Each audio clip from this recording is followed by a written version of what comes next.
Wednesday greetings. Have you ever been in the hot seat and you don't want to suffer the consequences of a wrong decision, wrong actions, and you blame it on someone else?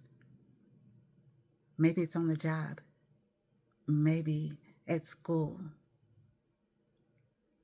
You did something, but you said, no, they did it.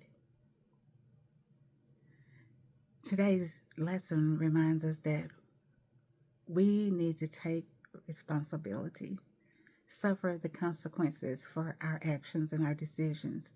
Don't blame them. Don't blame they. 1 Samuel 15. Samuel came to Saul and he said, listen, the Lord has sent me to anoint you to be king of his people, over Israel. Now, I want you to listen to the voice of the words of the Lord. The Lord has said, listen, I remember how Amalek treated my chosen children, the Israelites, when they came up from Egypt. He says, now I want you to go and I want you to strike. I want you to defeat Amalek. And I want you to utterly destroy, completely destroy all that they have. Don't spare anyone, anything. You're going to slay men. You're going to slay women. You're going to slay infant. You're going to slay children. You're going to slay ox, sheep, camel, and ass. Everything. Leave nothing there. Now, Saul gathered the people and they went to Amalek. Now, the Kenites were close, and he said, listen, y'all need to get away. You don't want to be close to the Amalekites because they're going to be destroyed. But it ended up, verse 9 says, but Saul and the people spared Agag. Go back again to verse 3. The Lord said, go and smite Amalek and utterly destroy all that they have, completely destroy.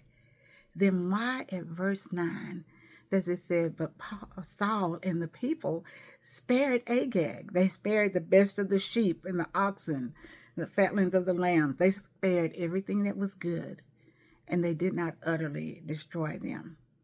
But everything that they said was vile and refuse, they destroyed utterly. So then the Lord said to Samuel, listen, I regret that I even made Saul king. He has turned back from following me. So Samuel got up early the next morning after he had cried all night long over the sadness because of what Saul had done. And the Lord saying, I regret that I even made him. So he goes to see Saul. And Saul said, hey, man, blessed, God bless you. Samuel said, so what's that bleeding I hear? What's that noise I hear? And Saul said, they have brought them from the Amalekites. But verse 9 says, but Saul and the people spared Agag and the best of the sheep and the ox and the goats. But verse 15, when Samuel asked him, what's that noise? All that bleeding I hear like sheep. And he said, they have brought them back from the Amalekites. For the people spared the best of the sheep and the oxen to sacrifice unto the Lord thy God. Look how he's trying to wrap it up neat in a little package and put that bow on it. And the rest we have utterly destroyed. Is that what God told him to do? The lesson I learned from this is do exactly what God says. And then when you mess up, repent, confess, and start back the right way. Don't blame it on anyone else. God has given each of us talents and gifts, and we are accountable to Him for how we use them to glorify His name and make the gospel known. Just as He charged Saul, listen, I want you to utterly destroy the Amalekites. Saul spared that king, Agag, and all of the sheep and the goats. He made an excuse. It's almost like the blame game in the Garden of Eden. Adam blamed Eve, Eve blamed the serpent. They didn't take responsibility. Saul did not take responsibility.